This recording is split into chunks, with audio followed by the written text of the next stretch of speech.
March 1945. 60 German women stood in 4 lines outside a white building in Mississippi. The morning mist clung to the barbed wire fences like cotton, softening the edges of their captivity, but not its reality. A guard raised his hand. The women held their breath waiting. Then Sergeant Thomas Crawford said 5 words that made their blood run cold. "Close your eyes and don't scream." The words hung in the humid air like smoke from a distant fire. Several women gasped. One young girl, barely 19 years old, began to cry quietly, her shoulders shaking with the effort of keeping silent. Hands reached out and gripped other hands, fingers squeezing so tight that knuckles turned white against gray fabric. Some women began to pray their whispered words, tumbling out in desperate German. Vater unser, der du bist im Himmel. The Lord's Prayer from childhood, from a time before the world had burned itself to ash. They had heard the stories. Every prisoner had heard the stories. Medical experiments on captured soldiers. Torture disguised as treatment. The Russians, they said, had done unspeakable things to German prisoners. The Americans' Nazi propaganda had warned them would be even worse. Barbaric, cruel. They would experiment on prisoners like animals, test new weapons on defenseless captives, commit atrocities that would make the Eastern Front look merciful by comparison. Now it was their turn. The medical building stood at the edge of the compound, a long wooden structure painted brilliant white with a red cross painted on its side. It looked clean, too clean. That frightened them more than bloodstains would have. After years of bombed hospitals and makeshift field stations, after years of buildings that smelled of gangrene and death and desperate suffering, this pristine whiteness felt wrong. Threatening, the windows sparkled in the weak morning sun. The door opened and closed smoothly on oiled hinges. Everything about it suggested order and professionalism, and somehow that made the terror worse. In the front row, a woman named Clara Schneider stood very still. She was 26 years old, though the war had aged her beyond her years. Her face still carried the marks of the journey across the Atlantic. Dark circles under eyes that had seen too much. Cheeks that were starting to fill out after 3 weeks of regular American meals, but still showed the hollow look of wartime hunger. Hair that was clean now, but cut short in the practical style of women who had learned that beauty meant nothing when survival meant everything. Clara had been a nurse. 3 years in German field hospitals had taught her things no person should ever learn. She knew what doctors could do with their knowledge when they chose to cause pain instead of healing.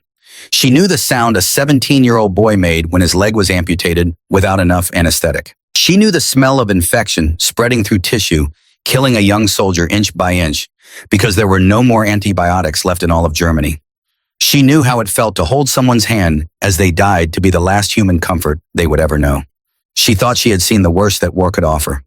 Standing in that misty morning outside the white medical building in Mississippi, she realized she had been wrong. The worst was not death. The worst was not knowing what would happen next. The building's door remained closed.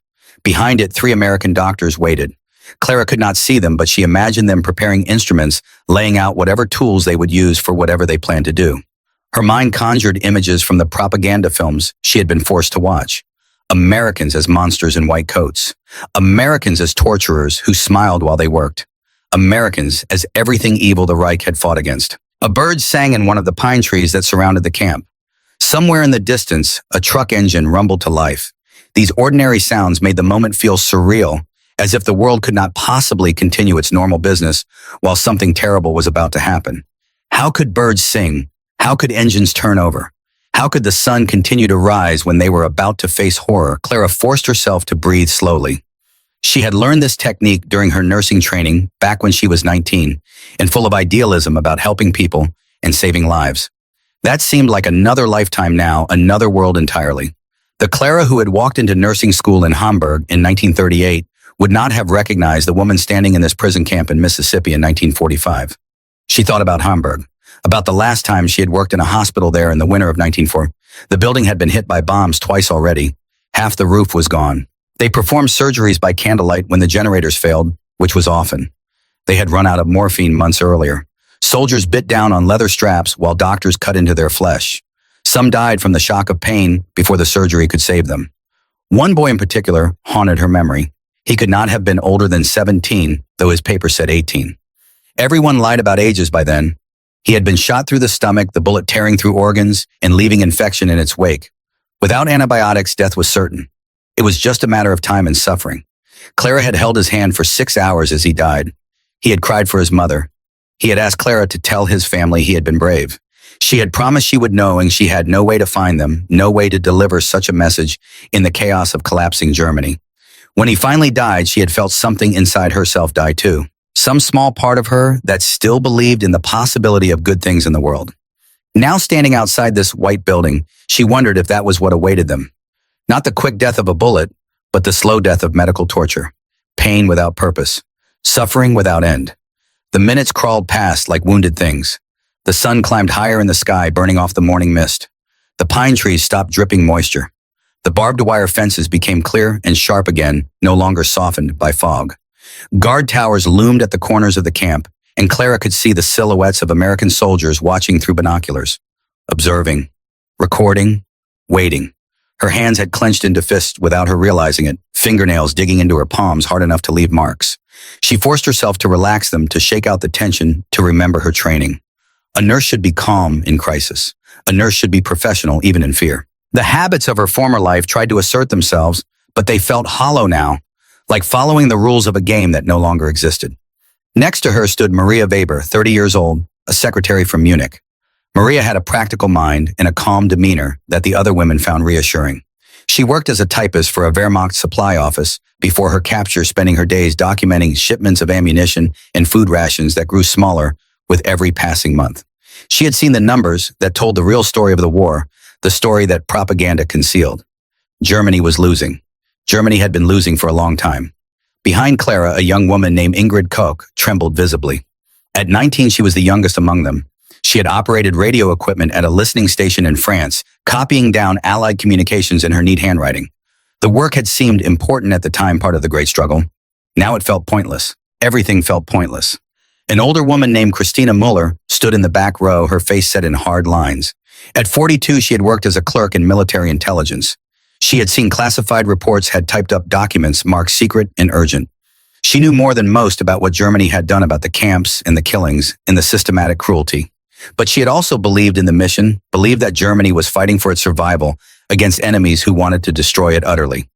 Even now, even here, she held on to that belief. It was all she had left. These women had come from different cities, different lives, different circumstances. But they shared this moment of absolute terror, standing in formation outside a building that might contain their deaths. They had survived the war in Europe. They had survived the capture and the journey across the Atlantic. They had survived 3 weeks in this American camp that was cleaner and better supplied than any place they had seen in Germany for the past 2 years. But would they survive what waited behind that white door? If this story grabs your attention, make sure to hit that like button and subscribe for more incredible World War II stories that you won't find anywhere else. What you are about to hear is one of the most powerful true accounts of how unexpected kindness can change everything we believe about our enemies. The journey these women took from terror to transformation will show you something profound about what America truly means. Stay with us through this story, because by the end, you will understand why mercy can be the most powerful weapon of all. Camp Clinton sat in the flat, humid Mississippi countryside surrounded by pine forests that stretched to the horizon. The camp had been built quickly in 1943 to house prisoners of war, part of the massive system that would eventually hold more than 400,000 German POWs on American soil. The barracks were simple but solid wooden buildings with real roofs and doors that closed properly. The mess hall served regular meals. The infirmary had medicine and clean bandages. By the standards of wartime prison camps, it was almost comfortable. The women had arrived 3 weeks earlier, captured in Europe during the final chaotic months of the war. They had expected death. They had been told by their officers that capture meant torture and execution. Nazi propaganda had painted Americans as barbaric gangsters, as a weak and decadent people who could not possibly understand honor or civilization. The propaganda had promised that American treatment of prisoners would be unthinkably cruel. Instead, they had been given clean barracks, regular meals, no beatings, no torture, no execution. Just captivity in a camp that was better maintained than many German military facilities had been toward the end. The cognitive dissonance had started immediately. How could the barbaric Americans provide better conditions than the civilized Germans? It made no sense according to everything they had been taught. But the medical building remained an unknown. They had not been inside it yet. This morning was their first scheduled examination. And the command from Sergeant Crawford, "Close your eyes and don't scream," had brought all their fears rushing back. Perhaps this was where the real horror would begin. Perhaps the kindness of the past 3 weeks had been designed to lower their guard before the true cruelty started. The door opened. Sergeant Crawford emerged, his middle-aged face showing neither cruelty nor kindness, just professional neutrality. He carried a clipboard and called out a name in carefully pronounced German. Maria Weber. Maria went rigid. Her practical mind tried to calculate odds, to think through scenarios, but fear overwhelmed logic. Women on either side of her had to gently push her forward when she froze. Her legs moved mechanically, carrying her toward the door like a prisoner walking to execution. The door closed behind her. Silence fell over the compound. The remaining women strained their ears, listening desperately for any sound from inside the building. Screams, cries for help, anything that would tell them what was happening. But they heard nothing, just silence. Long, terrible silence that seemed to stretch forever. 1 minute passed, then 5, then 10. The silence became unbearable. Some women began to cry, convinced that Maria had been killed so quickly and efficiently that they had not even heard her die. Others stood rigid, refusing to show emotion, determined to face their fate with whatever dignity they could manage. Clara felt her heart hammering against her ribs. Nurses' training told her to control her breathing, but her body refused to cooperate. 15 minutes after she had entered, the door opened again. Maria walked out. She was alive. She was not bleeding. She was not crying. Her clothes were not torn.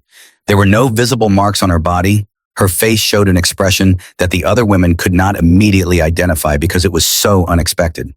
She looked confused, bewildered, but not hurt. Maria walked past the line of waiting women without speaking. Her mouth opened and closed several times as if she wanted to say something, but no words came out. She seemed to be in shock, but not the kind of shock that comes from pain or trauma. It was the shock of disbelief, the shock of having every expectation turned completely upside down. The women stared at her, trying to read meaning in her expression, trying to understand what had happened inside that building. But Maria just shook her head slowly and kept walking toward the barracks, her steps uncertain, like someone who had just witnessed something impossible. Sergeant Crawford checked his clipboard again and called another name, then another. Each woman went through the same journey, terror walking toward the door closing, long minutes of silence, the door opening, the woman emerging alive, unharmed, and utterly confused. After the 5th woman came out with the same bewildered expression, Clara began to understand that something very strange was happening. Whatever was inside that building, it was not what they had been prepared for. But that only made the fear more complex. If it was not torture, then what was it? What could cause that look of complete cognitive dissonance? Finally, Crawford called her name. Clara Schneider. Clara stepped forward. Her nurse's training asserted itself automatically. Stand up straight. Keep your face neutral.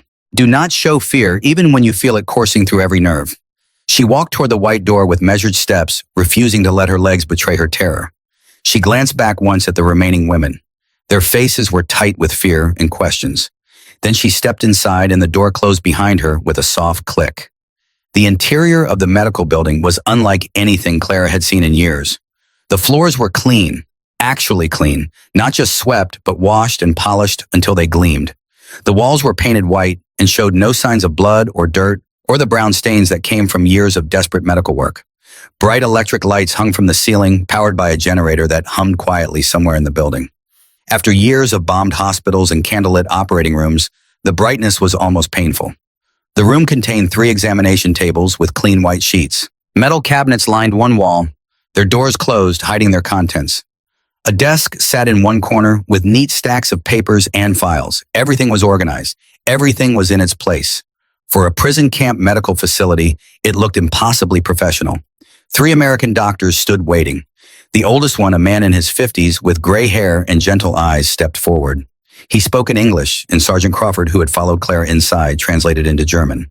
Good morning. I am Dr. James Bennett. This is Dr. Chen and Dr. Rodriguez. We are here to perform a medical examination. We will check your overall health, take your temperature and blood pressure, look at your teeth and throat, and listen to your heart and lungs. We will also check for any signs of malnutrition or a disease that need treatment. Do you understand? Clara nodded slowly. Her mind was trying to process what she had just heard. A medical examination. Just a regular medical examination. Not experiments, not torture. She did not trust it. This had to be a trick, a way to lower her guard before the real horror began. Dr. Bennett seemed to sense her fear. He spoke again, his voice calm and steady, waiting for Crawford to translate. We are not here to hurt you. We are here to help you. I know you are afraid. I know you have heard stories about what might happen to you. But I promise you on my honor as a physician that we will not harm you. We will only examine you to make sure you are healthy. Clara wanted to believe him. The words were kind. His face seemed sincere. But belief required trust, and trust had died somewhere in the ruins of Europe. She stood very still as Dr. Bennett approached her with a stethoscope. The cold metal pressed against her chest through the thin fabric of her gray dress. She closed her eyes, waiting for pain, waiting for the trick to be revealed, waiting for the moment when kindness would transform into cruelty. But there was no pain, just the doctor's voice translated by Crawford asking her to breathe deeply, in and out, again, again. The stethoscope moved to her back. Breathe deeply, in and out. Dr. Chen, a younger man with Asian features and careful movements, stepped forward with a small flashlight. I am going to look at your eyes now. Please look straight ahead. The light was bright but not painful. He examined one eye, then the other, his movements gentle and professional. He made notes on a clipboard. Dr. Rodriguez, a woman in her 30s with dark hair pulled back in a neat bun, checked Clara's temperature with a thermometer. She felt along Clara's neck, checking for swollen glands. She looked in her ears with an otoscope. Every movement was careful, clinical, professional, not cruel. As the examination continued, Dr. Bennett's face grew more serious. He pressed his stethoscope against Clara's back and asked her to breathe deeply. She did. He listened for a long moment, then moved the stethoscope to another spot. Again. His frown deepened. Clara's heart began to race. She knew that frown. She had worn it herself when examining patients in Hamburg. It was the expression of a medical professional who had found something wrong, something potentially serious. Her mind jumped to terrible possibilities. Tuberculosis, pneumonia, cancer. After years of poor nutrition and stress, any of these were possible. After years of breathing smoke from burning buildings and sleeping in cold rooms and working herself past exhaustion, her lungs could have been damaged in ways she had ignored because there was no choice but to ignore them. Dr. Bennett stepped back and spoke to the other doctors in English. They exchanged words Clara could not understand, but she could read their body language. Something was wrong, something in her lungs, in her. Something serious enough to make experienced doctors confer with each other. The old fear came flooding back. This was it. They had found something. Some excuse to do whatever terrible things they had planned. Some justification for experiments, or cruelty, or whatever awaited prisoners who were sick. Dr. Chen stepped forward with a blood pressure cuff. Clara had used them before in her nursing work. He wrapped it around her arm and pumped the rubber bulb. The cuff tightened, then slowly released. He read the gauge and made a note. His expression gave nothing away. Dr. Rodriguez examined Clara's hands, turning them over, looking at her fingernails. She pressed on the nail beds and watched how quickly the color returned. Another test Clara recognized. Checking for circulation, looking for signs of anemia. The thoroughness of the examination was almost frightening. These doctors were not performing a cursory check. They were conducting a complete medical evaluation. They were taking it seriously. They were treating her like a patient who mattered, like a human being whose health was important. Dr. Bennett turned to her. Through Crawford's translation, he said something that would shatter every remaining certainty Clara held about her enemies. You have fluid in your lungs. It is not severe yet, but it could become serious if left untreated. You also show signs of malnutrition, though you are improving. Your blood pressure is slightly low. Do you have a cough? Clara nodded. She had been coughing for weeks, but she had ignored it. Everyone coughed in the winter. Everyone was tired. Everyone felt weak. That was just life during war. You pushed through it. You did not complain. You certainly did not admit weakness to your captors. We are going to treat you. The words hung in the air. Clara stared at Dr. Bennett, unable to process what she had just heard. Treat her. The enemy was going to treat her. You will receive antibiotics. This is medicine that will help your body fight the infection in your lungs. You will also receive vitamin supplements to help with the malnutrition. We want you to return here every day for the next week so we can monitor your progress. Do you understand? Clara understood the words, but she could not make them mean what they seemed to mean. Treatment, medicine, monitoring her progress. This was not how you treated enemy prisoners. This was how you treated patients. Human beings who deserve care and healing. Dr. Rodriguez opened one of the metal cabinets. Inside were rows of medicine bottles, bandages, syringes, and other medical supplies. All of it clean, all of it organized, all of it available. She took out a bottle of pills and counted several into a small paper envelope. She handed it to Clara with instructions translated carefully by Sergeant Crawford. Take 1 pill 3 times a day, after breakfast, after lunch, and after dinner.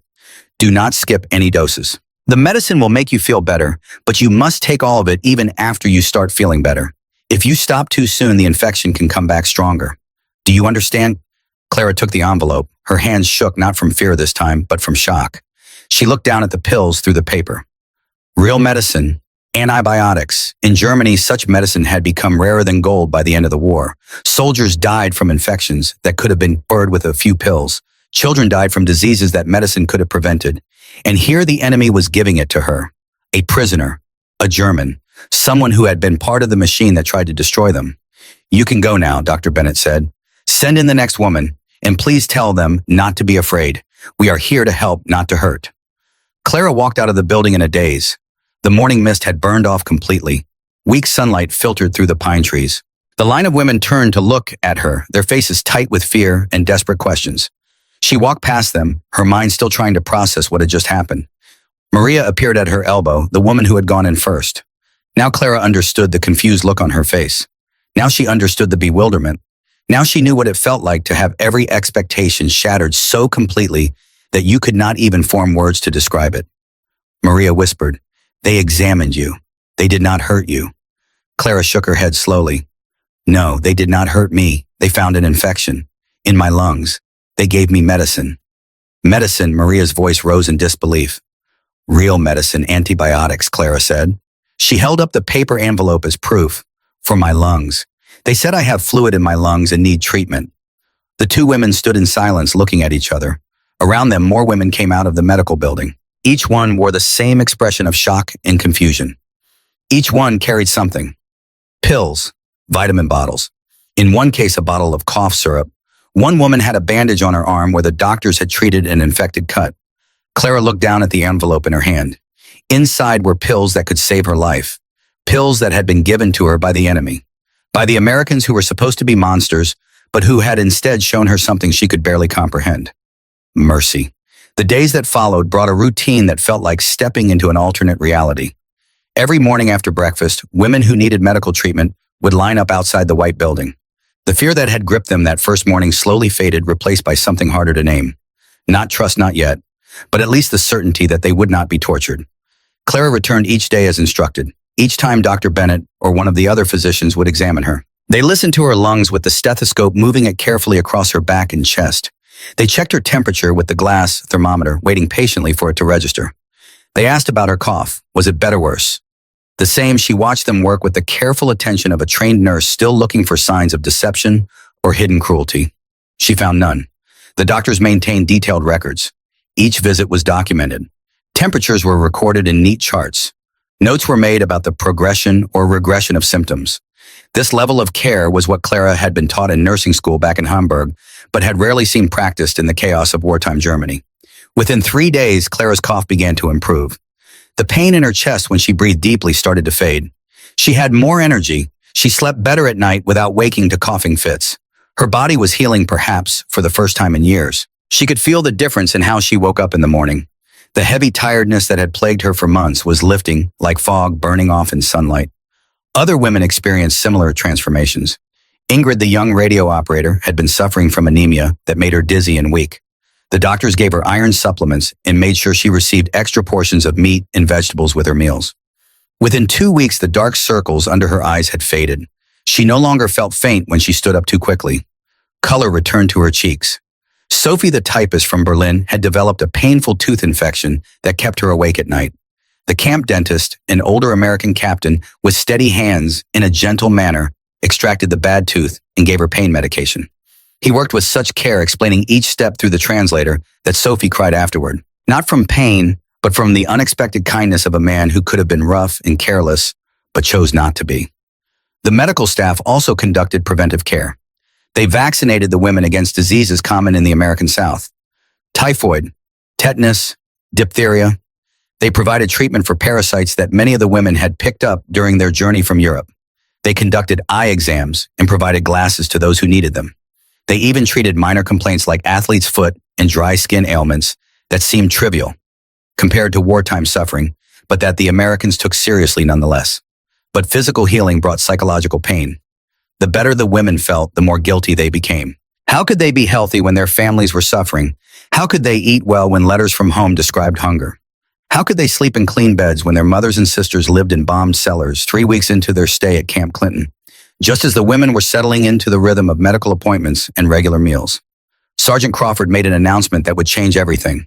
He stood before the assembled women at morning roll call, his weathered face showing neither approval nor disapproval, just that same professional neutrality. Tomorrow morning, he said in his grandmother's careful German, "You will have a special American breakfast. Real American food." The women looked at each other with fear creeping back into their eyes. What did that mean? What was American food? Nazi propaganda had told them that Americans had no real cuisine, that they ate only canned goods and processed foods, that their meals were tasteless and industrial. Propaganda films had shown Americans as people without culture, without tradition, without the refined taste that Europeans possessed. That night in the barracks, the women discussed what American breakfast might entail. Christina, the older woman from military intelligence, who still clung to her beliefs about German superiority, warned them darkly. It could be poison, or food so terrible it is meant as punishment. Perhaps they will force us to eat things that will make us sick. Clara remembered Hamburg in the winter of 1940. Breakfast had meant watery soup, if you were lucky, sometimes a piece of moldy bread if supplies had come through. Coffee made from burnt barley, because real coffee had disappeared years earlier. Her mother had saved her own rations, pushing them toward Clara and her younger sister, Annalise, insisting she was not hungry even when her hands shook from weakness.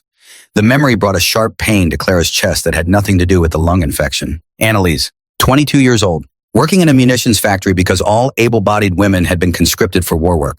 Clara had not heard from her in months. The last letter received just before Clara's capture had been brief and carefully worded to pass the censors.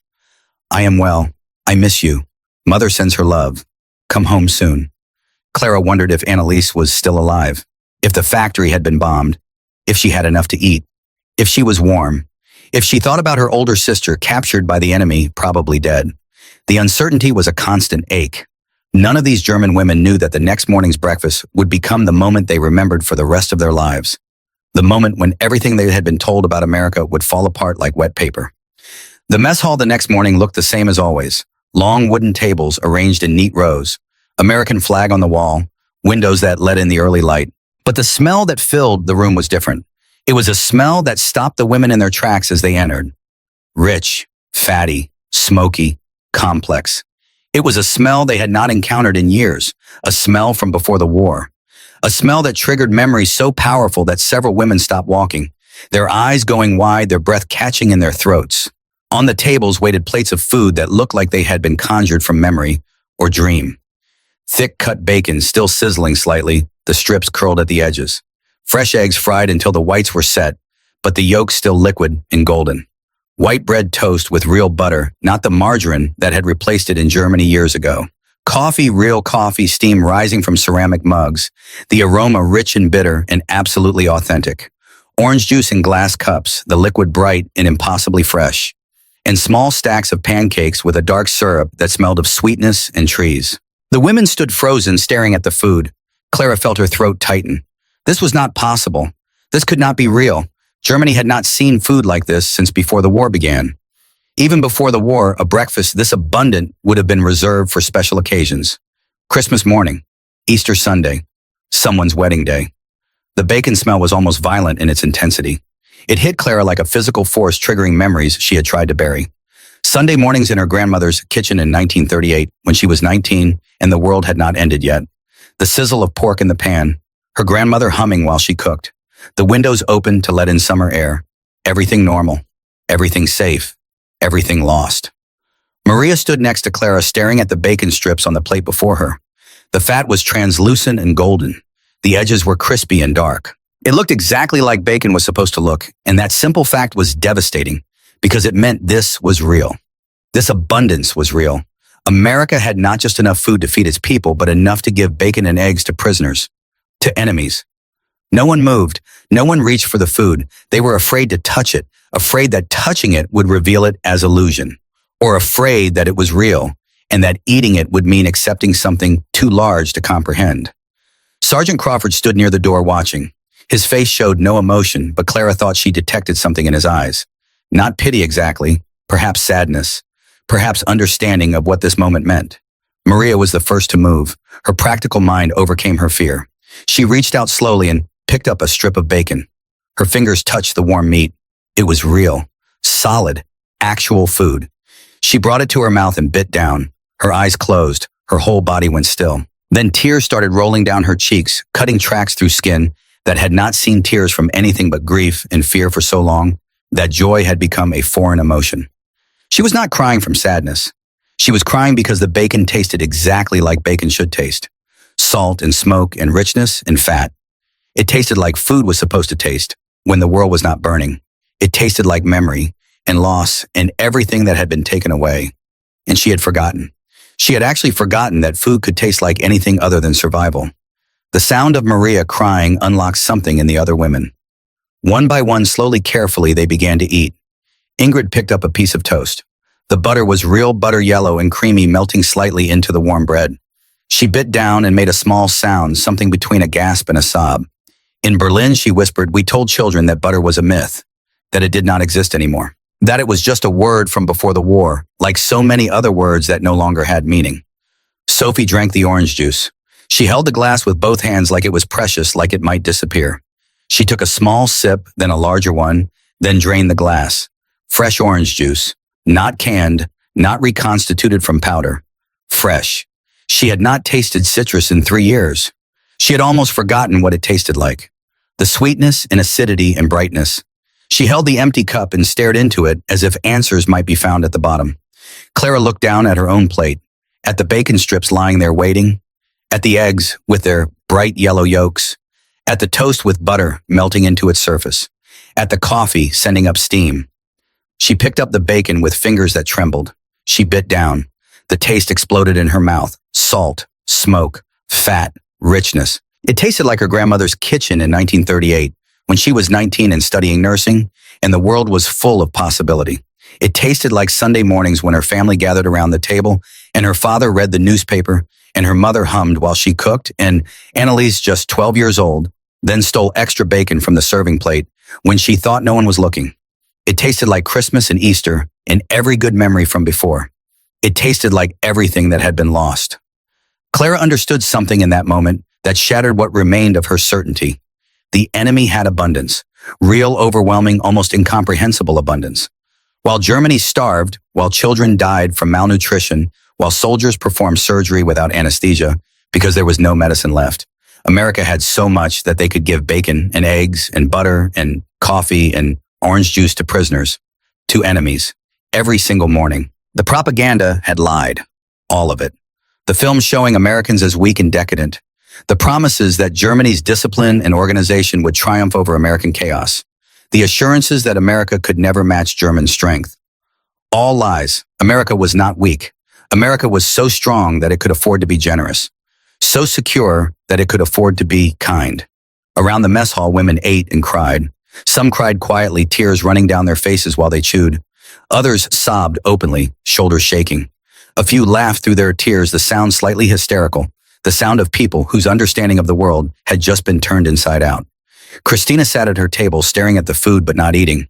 Her face was hard, her jaw set. She had built her identity on the belief in German superiority, on the certainty that Germany represented civilization fighting against barbarism. This breakfast challenged that belief in a way that words never could. She finally picked up a piece of toast, ate it mechanically, her face showing nothing. But Clara saw her hands shaking. The bacon breakfast lasted less than 30 minutes, but its impact would last lifetimes. When the women filed out of the mess hall, they walked differently, slower, more thoughtful, like people who had just witnessed something that required new categories of understanding. That breakfast broke something inside these women. It broke the last walls of propaganda. It broke the certainty that they were the civilized ones and the Americans were barbarians. It broke the belief that their suffering was unique and meaningful, while American abundance was somehow hollow or false. The breaking hurt. Truth often does. If you served in the military during World War II, or if your father or grandfather did, I would love to hear your story in the comments below. What was your family's experience during this time? Did they ever encounter German or Japanese prisoners of war? Share your memories with us. These stories need to be preserved for future generations. And please hit that subscribe button. We are bringing you true stories from the greatest generation that you will not find anywhere else. Stories about what truly makes America great. Not just military might, but the strength to show mercy even to our enemies. The afternoon brought mail call. Letters from Germany arrived irregularly, usually weeks or months old, having traveled circuitous routes through international postal systems, struggling to function in the chaos of war's end. The women gathered when the mailbags arrived, hoping desperately for any word from home, any confirmation that their families still lived. Clara received a letter. The envelope was worn, the paper thin and cheap, the kind of paper Germany had been using since good paper became another casualty of war. Her mother's handwriting on the front shaky and uncertain. Clara's hands trembled as she opened it. My dearest Clara. The words swam before her eyes. I hope this letter finds you well. I hope the Americans are treating you with some kindness. I must tell you about your sister. Annalise is very ill. She has a high fever and a terrible cough. She cannot breathe well at night. The doctor says it is pneumonia, but there is no medicine. The hospital has nothing, not even aspirin, not even bandages. She asks for you every day, Clara. She wants you to come home. She is only 22 years old. If you have any medicine there, if there is any way to send it, please. Please try my, we are desperate. Your loving mother. Clara read the letter 3 times, then a 4th. The words refused to make sense because if they made sense, then she would have to face what they meant. Annalise was sick, with pneumonia, the exact same infection Clara had just recovered from. The infection that would have killed Clara if Dr. Bennett had not given her antibiotics. Clara looked down at her own hands. Strong hands, healthy hands, hands that belonged to a body that was healing, that was gaining weight, that was sleeping through nights without coughing. She reached into her pocket and pulled out the small envelope of antibiotic pills. The medicine that had saved her life. The medicine that could save Annalise. But Clara could not send it. International mail did not allow medication. Prison camp regulations did not permit it. Even if she tried, the pills would be confiscated. Her sister would die because Clara had been captured, had become a prisoner, had received the very medicine that was now impossible to share. The unfairness of it was crushing. The cruelty of the situation was not malicious, but systematic, built into rules and regulations that made perfect sense from a military standpoint and no sense at all from a human one. Clara held the cure for her sister's illness in her hand, and it might as well have been on another planet. Other women were reading their own letters. Maria's sister in Dresden wrote about living in a coal cellar after the firebombing. The house is gone. We have 1 pot, 3 spoons in the clothes we wore when the bombs fell. We eat potato peels when we can find them. Yesterday, your little nephew, he is only 8 years old, he fainted from hunger. His ribs show through his skin like he is already a skeleton. I do not know how much longer we can survive like this. Ingrid's mother in Munich described the hospital where she worked. We wash and reuse bandages until they fall apart. We have no morphine for the wounded. They bite on leather straps during surgery. Some die from the shock of pain before we can save them. Doctors work by candlelight because the generators have no fuel. We are trying, Clara. We are trying so hard, but we have nothing left to work with. The letters painted a picture of a Germany that was dying, not just losing the war, but collapsing completely. Infrastructure destroyed. Supply chains broken. Medical care reduced to medieval standards. People living in ruins, eating garbage, watching their children waste away from hunger and disease. And here in Mississippi, prisoners ate bacon for breakfast, received antibiotics for infections, slept in clean beds with real blankets, had access to doctors and medicine and food and everything that Germany no longer possessed. The guilt became unbearable. Clara walked back to the barracks holding her mother's letter like it was made of glass. She sat on her bunk and read it again and again. Annalise is very ill. She asks for you every day. She is only 22 years old. Clara had saved the boy soldier in Hamburg by holding his hand as he died. She had promised to be brave, to tell his mother he had been brave, but she had not saved him. She had just witnessed his death with what small comfort she could provide. Now her own sister was dying and Clara could not even witness it, could not hold her hand, could not provide any comfort at all.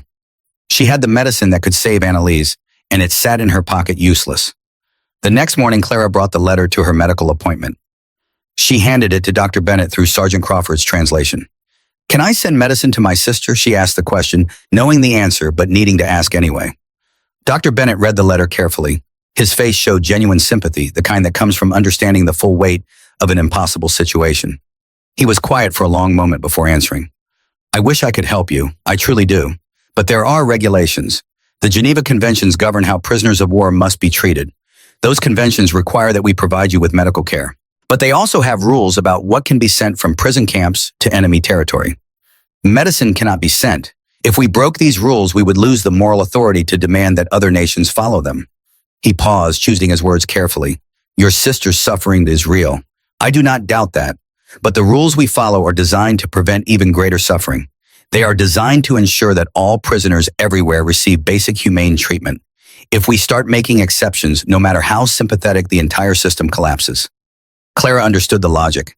She had been trained as a nurse. She understood systems and regulations and the necessity of rules. But understanding the logic did nothing to ease the pain. Nothing to solve the impossible equation of having the cure in her hand while her sister died 1,000 miles away. That afternoon, Clara walked with Sergeant Crawford back toward the barracks. Her English had been improving through daily practice, through conversations with the American guards, who seemed willing to talk if you asked respectfully. She gathered her courage and asked the question that had been burning in her mind since that first breakfast. Why you help us? We are enemy. Crawford was quiet for a long moment. They walked past the pine trees, past the fences, past the guard towers. When he finally spoke, his voice carried a weight that came from hard experience and harder choices. You want to know why we help you? I will tell you why. He stopped walking and turned to face her. My brother Michael died at Normandy, June 6, 1944. He was 23 years old. He wanted to be a teacher. He loved history. He used to read everything he could find about ancient Rome, about medieval Europe, about the American Revolution. He would have been a good teacher. Crawford's voice remained steady, but Clara could hear the grief beneath it. German soldiers killed him. German artillery in the first wave. Soldiers like your husbands, your brothers, your fathers. They killed my baby brother. He died on a beach in France, bleeding into the sand, and I was not there. I could not help him. I could not even say goodbye. Clara felt her throat tighten.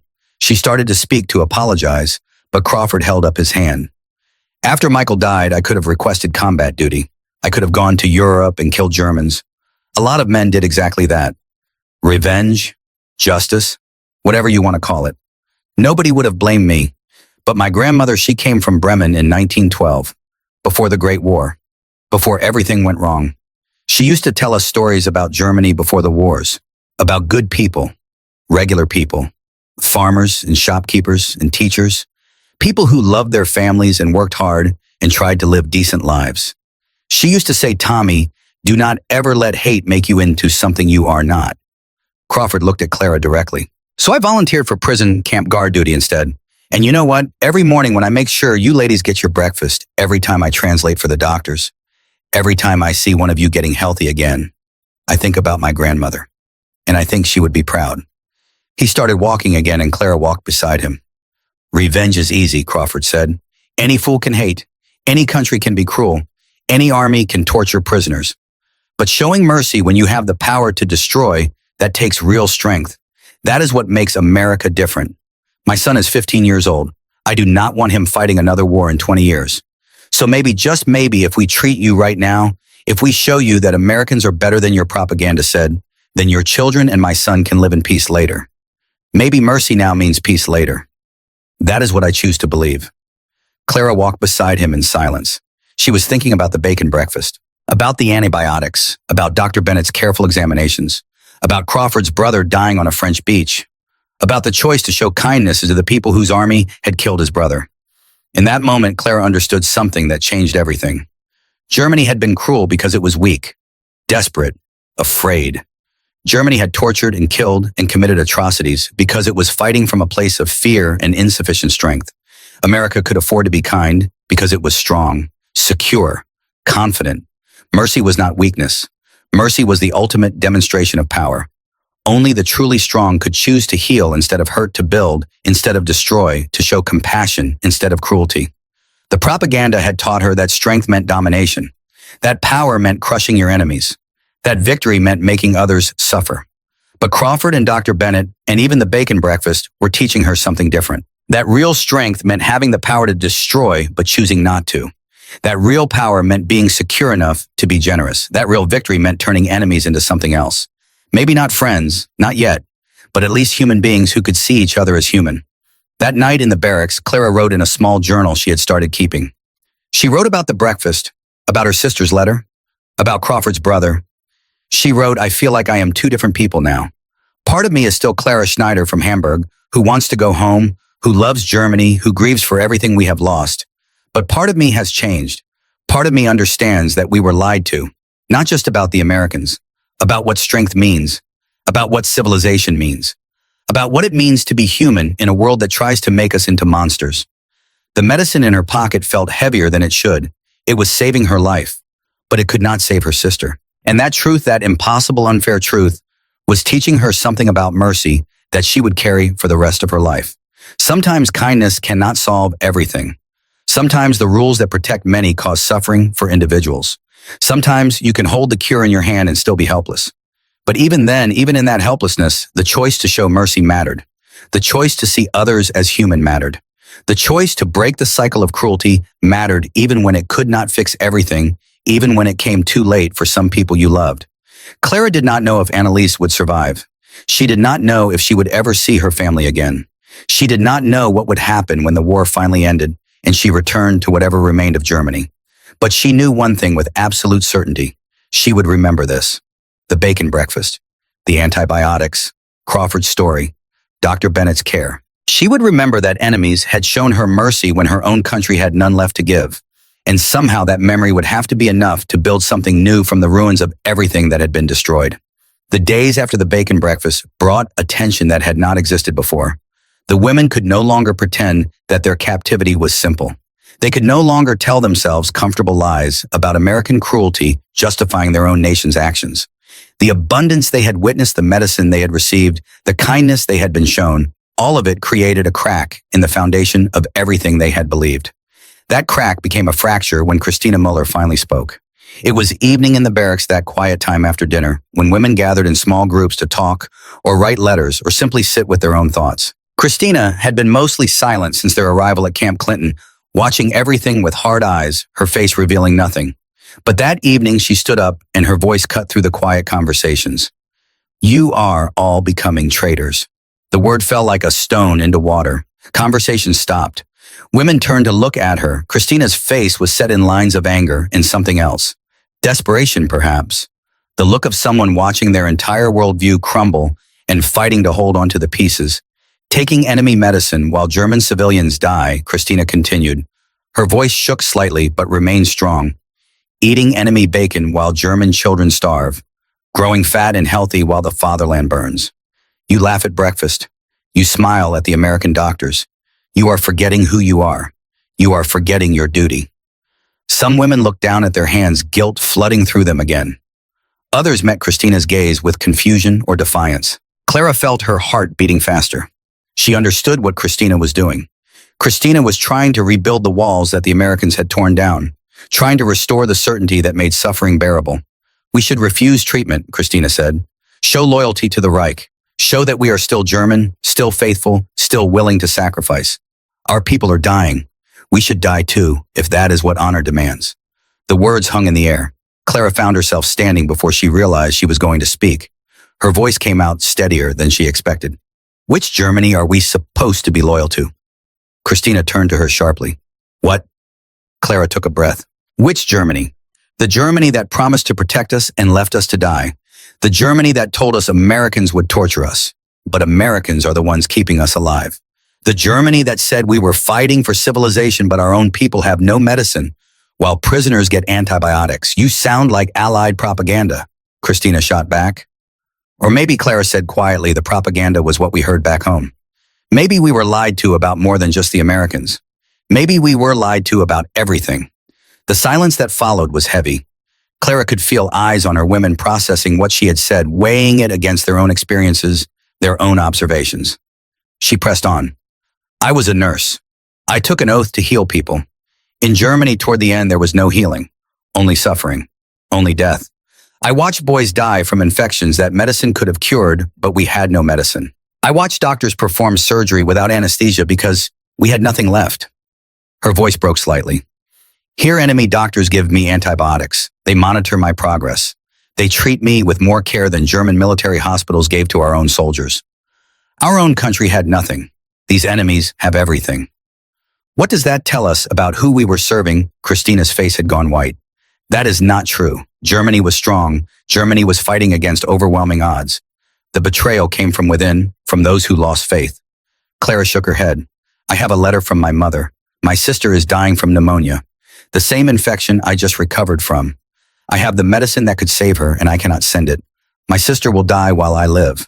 Not because the Americans are cruel, but because the war Germany started has destroyed everything, including our ability to help our own families. She pulled out the letter, held it up. This is what our country has become.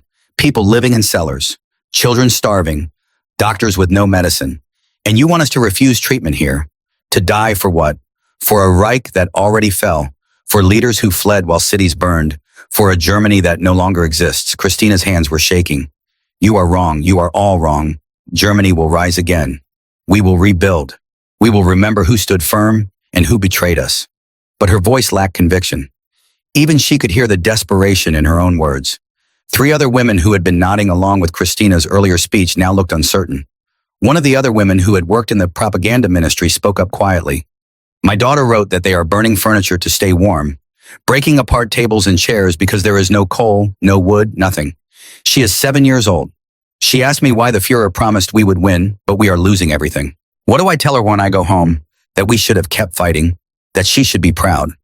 We stayed loyal even while she froze and starved. The question hung unanswered. Christina looked around at the other women seeking support, seeking someone who would stand with her in maintaining the old certainties. She found only uncertain faces and averted eyes. Slowly, she sat back down. She did not speak again that evening, but Clara saw her shoulders shaking slightly, saw her hands gripping her knees. Everything Christina had believed in, everything she had built her identity around was collapsing. And Clara understood that pain because she felt it too. The difference was that Clara had decided to let it collapse, to face whatever came after. Christina was still fighting to hold on to rubble. 2 weeks later in late April, another letter arrived for Clara. She knew before opening it, knew from the way her hands started shaking when she saw her mother's handwriting, knew from the heaviness in her chest that made breathing difficult. My dearest Clara, by the time you read this, your sister Annalise is gone. The words blurred. Clara blinked and forced herself to focus to read each word, even though each word was a knife. The pneumonia took her on April 18th. She was unconscious at the end, which the doctor said was a mercy. She called for you in her fever dreams. She wanted you to know she was not afraid. We buried her in the rubble behind St. Michael's Church. There was no coffin. We wrapped her in the only blanket we had left. She was 22 years old. I do not blame you, Clara. You are a prisoner. You could not help her. But I needed you to know. She is at peace now. Your loving mother. Clara read the letter 3 times before the meaning fully penetrated. Annalise was dead. Her little sister, who used to steal extra bacon from the breakfast table, who had wanted to be a teacher, who had written letters full of hopes about what she would do after the war, was dead. Dead from an infection that antibiotics could have cured. The same antibiotics that had saved Clara's life. The same antibiotics that sat in the medical building here in Mississippi, available and abundant and useless. She looked down at her own body. Healthy, strong, well-fed. She had gained weight since arriving at Camp Clinton. Her dress fit tighter now. Her face had filled out. She could feel muscle returning to arms that had grown thin during the war's final death. Lose that if we stop seeing each other as human, then we lose what makes us worth saving, Clara promised. I will remember. I will never forget what you did for us here, and I will teach it to others. Bennett reached into his desk and pulled out a small packet. Antibiotic pills, extra ones beyond what regulations strictly allowed. For your journey, he said quietly, in case you need them. Clara took the packet, knowing she would probably give the pills to someone else who needed them more. The gesture mattered more than the medicine. It was Bennett's way of saying that mercy extended beyond regulations, beyond what was required, into the realm of what was simply human. We are coming to the end of Clara's time in Mississippi, but her story does not end here. What happened next when she returned to the ruins of Hamburg would prove whether the lessons she learned could survive in the real world. Before we continue, I want to ask you something. Which traditional American values do you think are most important to preserve today? Is it the belief that even enemies deserve dignity? The idea that mercy can be a form of strength? Or the simple act of treating every person as a human being? Let me know your thoughts in the comments. And if you have been moved by Clara's story, please share this video. These are the stories that define what America truly is. Not just a military superpower, but a nation that believes in human dignity even in the darkest times. The ship that carried Clara and the other women back to Europe was different from the one that had brought them to America. They traveled as repatriated prisoners, not as defeated soldiers being shipped to an unknown fate. They knew what awaited them.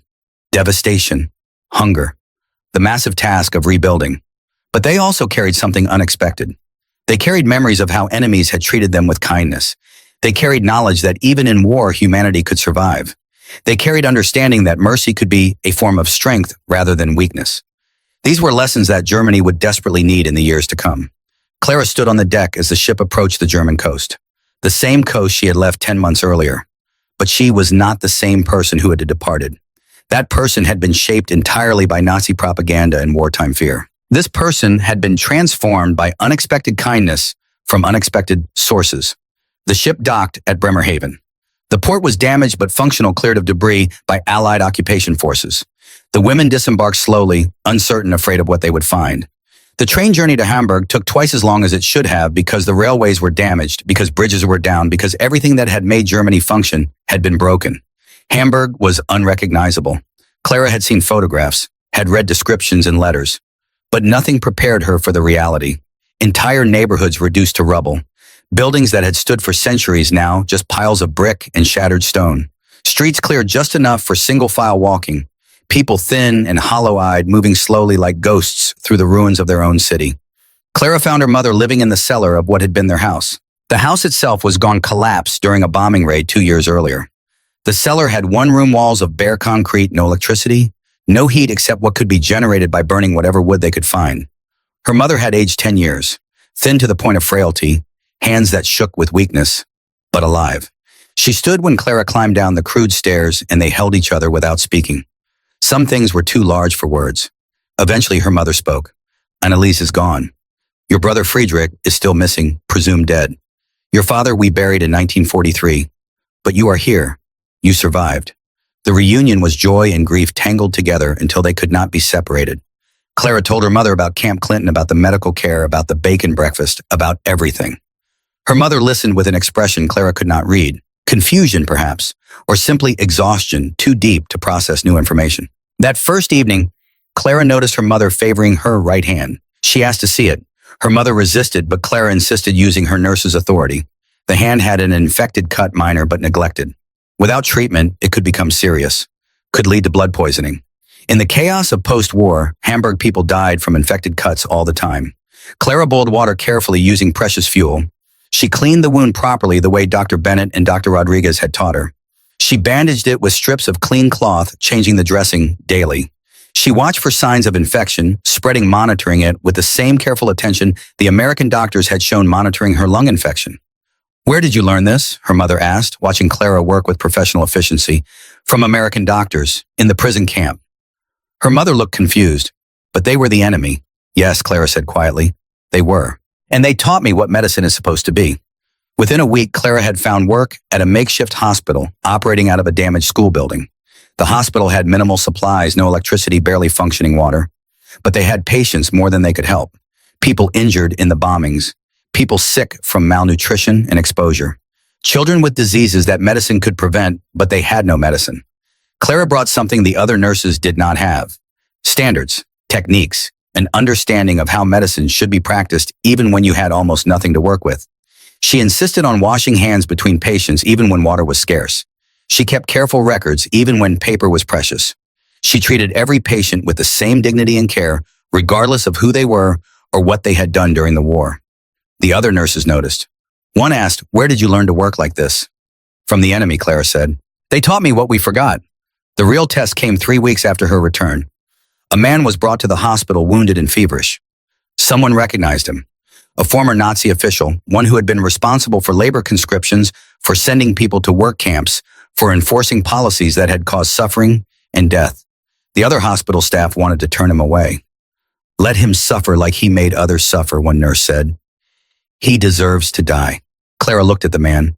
He was maybe 50, unconscious from fever, his wound infected and serious. She thought about Dr. Bennett, saying, "When I look at you, I do not see an enemy. I see a patient who needs care." She began treating him, cleaning the wound, using the last of the antiseptic they had, monitoring his fever. The other nurses watched her with expressions ranging from confusion to anger. Why, one of them finally asked, "Why treat him with the same care you give to everyone else? He does not deserve kindness." Clara kept working as she spoke, because I learned something in America that Germany forgot. Healing is not about who deserves it. Healing is about affirming that every person, no matter who they are or what they have done, is still a human being. The moment you stop treating people as human, you become the monster you are fighting against. She looked up at them. I held my sister's hand in my mind as she died from an infection I recovered from because American doctors gave me medicine. They gave it to me even though I was their enemy, even though German soldiers had killed their brothers and sons. They chose mercy. I can do no less. The official survived. When he regained consciousness days later and understood that Clara had saved his life, he asked why. She told him the same thing she had told the other nurses. His face showed something then. Not quite remorse, not quite understanding, but perhaps the beginning of both. Years passed, Germany slowly rebuilt. The economic miracle they called it, though it felt more like exhausted people doing what needed to be done because there was no other choice. Clara continued working as a nurse, eventually becoming head nurse at a rebuilt Hamburg hospital. She trained new nurses, young women who had been children during the war, who had only fragmentary memories of the destruction. One day in the mid-1960s, a young nurse asked her a question. "Frau Schneider, why do you insist we treat every patient with such care? Even the difficult ones, even the ones who are rude or cruel?" Clara looked at the young woman. She was 22, the same age Anneliese had been when she died. Her name tag read Anneliese Fischer, named after an aunt who had died in the war her parents had told her. Clara asked the young nurses to gather around. She told them the story about standing outside a white building in Mississippi in March 1945, about being told to close her eyes and not scream. Anneliese had died in a cellar in Hamburg. The unfairness of it was crushing. Clara had survived because she was a prisoner. Anneliese had died because she was free. The Americans had saved Clara's life. Germany had let Anneliese die. These facts could not be reconciled with any understanding of the world that made sense. Maria found Clara sitting on her bunk staring at the letter but no longer seeing it. Maria sat down beside her, said nothing at first, just sat close enough that their shoulders touched. Finally, she spoke quietly. Your sister Clara nodded, could not speak, did not trust her voice. I'm sorry. The words were inadequate but sincere. They sat together in silence. After a while, other women came over. Sophie brought a cup of water. Ingrid squeezed Clara's hand. Even Christina approached her face, showing genuine sympathy, the first softness Clara had seen in her expression since their confrontation. When Dr. Rodriguez found Clara during that afternoon's medical appointment, she saw immediately that something had changed. She asked gently what was wrong, and Clara handed her the letter. Rodriguez read it, her face tightening with sympathy. I am so sorry for your loss. She spoke carefully, waiting for Sergeant Crawford to translate, though Clara's English had improved enough that she understood most of it directly. Your sister's death is a tragedy, but your survival is not a betrayal. Clara shook her head. I have medicine. I had the cure. I had it right here. Rodriguez knelt down so she was eye level with Clara. Listen to me. Your suffering will not help your family. If you refuse to eat, you will become sick again, but your sister will not become healthy. If you refuse treatment, you will suffer, but your mother will not suffer less. The best way to honor your sister is to live, to stay healthy, to be ready to help others when you can return home, to carry forward the healing she never got to receive. The logic was sound, but logic could not touch the grief. Clara nodded because Rodriguez needed her to nod, but inside she felt hollow. Her sister was dead. The war had killed her as surely as if she had died in a bombing raid, and Clara had survived by becoming a prisoner of the enemy. 3 days after Clara received the news about Anneliese, word reached Camp Clinton that Germany had surrendered. May 8th, 1945. Victory in Europe Day. The war was over. The Reich had fallen. Total defeat, unconditional surrender. Everything the propaganda had promised would never happen had happened. The women gathered in the barracks that evening in stunned silence.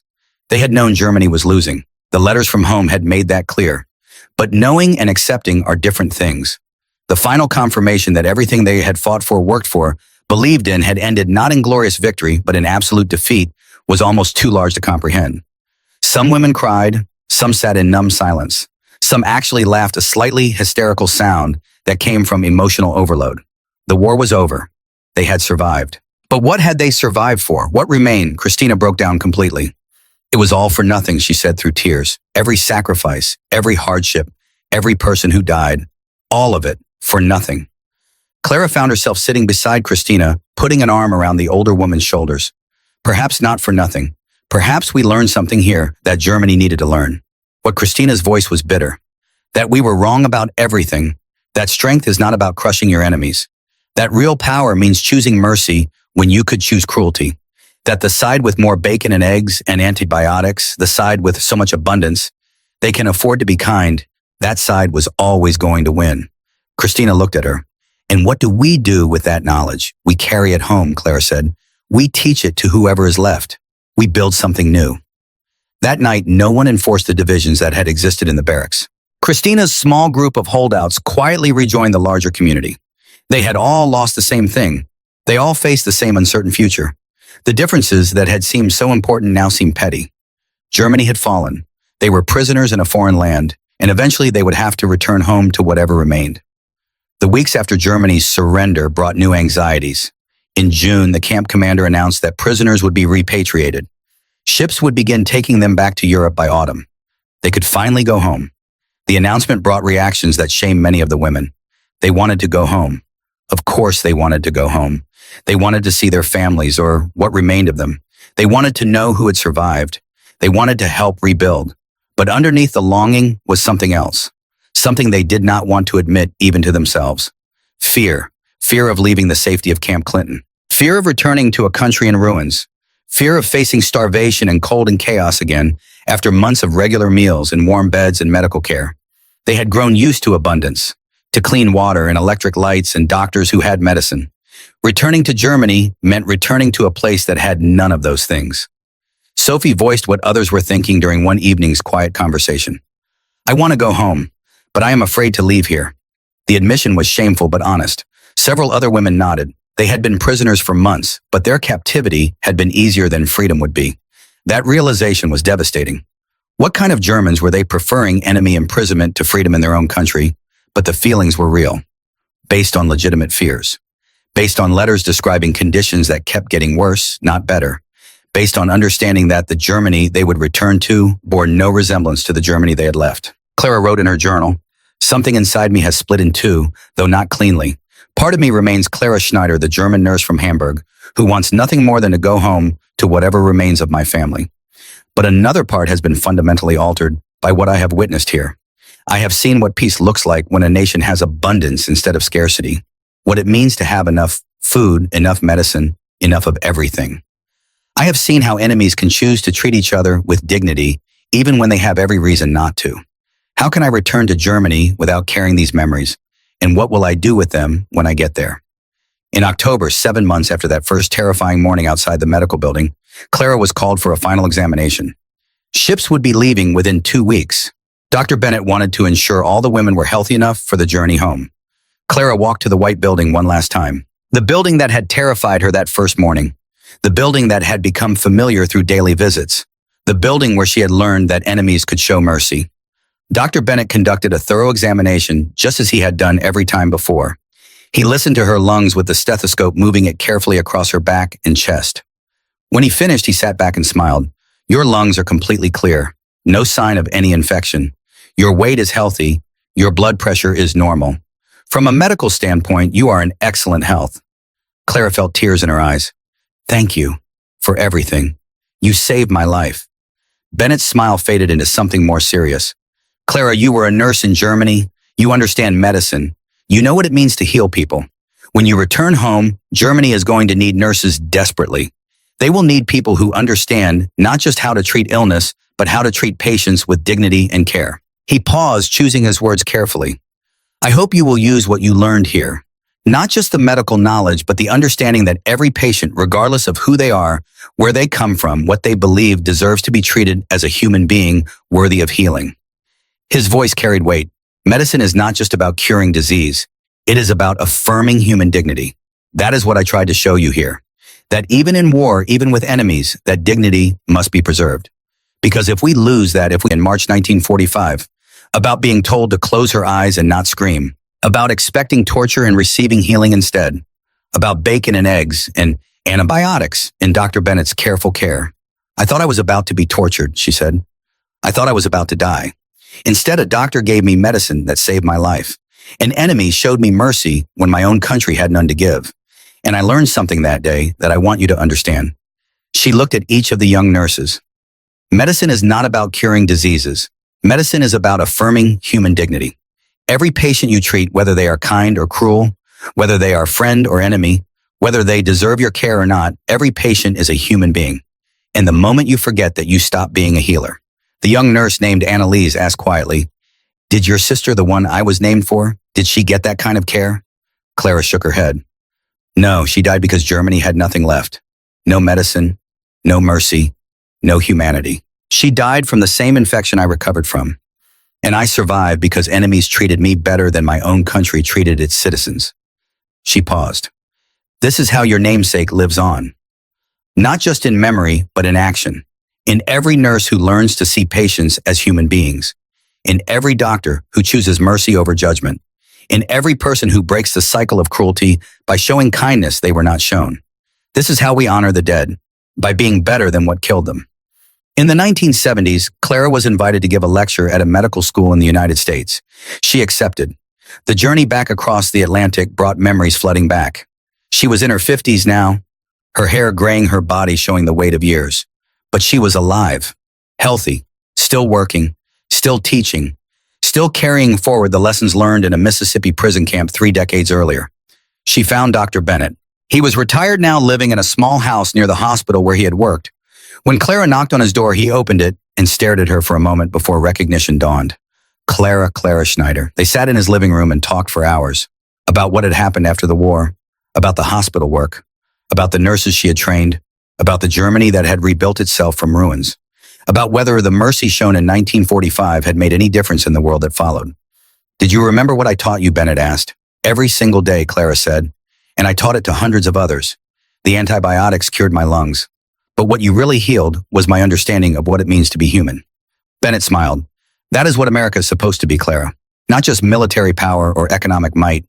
It is the belief that even in war, even with enemies, human dignity must be preserved. Because if we lose that, if we become cruel, just because we have the power to be cruel, then we lose what makes us worth fighting for. They talked until evening. When Clara left, she carried with her a sense of completion. A circle closed. The terrified young woman who had stood outside a white building, expecting death, had become a woman who spent her life teaching others to choose healing over harm.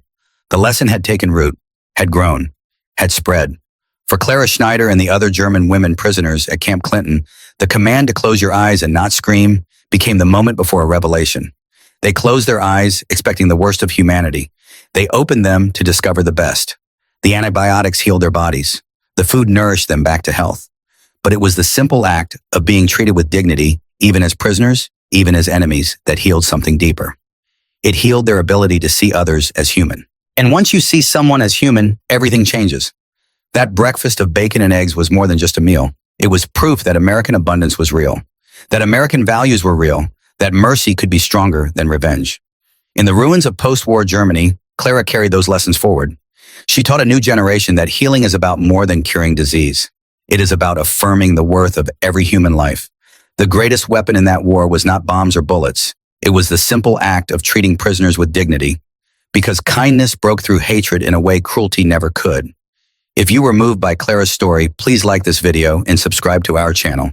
We bring you true stories from World War II that reveal the incredible power of human compassion, even in history's darkest hours.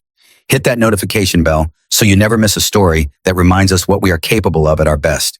And remember this: the strength of a nation is not measured by its ability to destroy its enemies. It is measured by its willingness to show mercy even when it has the power to destroy. That is what makes America truly great.